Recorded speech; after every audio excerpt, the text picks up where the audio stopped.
Hi guys, it's Battle69 here doing a gun review. So, yes, let's get started with the RIP, Assault Balance, Tech, Most Quick Bolt, Most Tumbler, MP443, Gratch, Dimension, Bulldog Face Hammer, which is 20 damage, PW Subcal, KF5 Endless, AMR9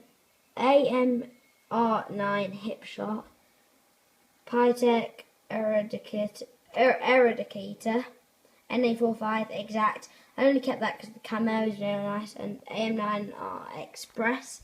And now we are going on to the next page. Royalty, knee pads and gloves. So guys, thanks for watching this video and subscribe to Original Fusion, Revolution Clan, Spins Gaming, and thanks for watching.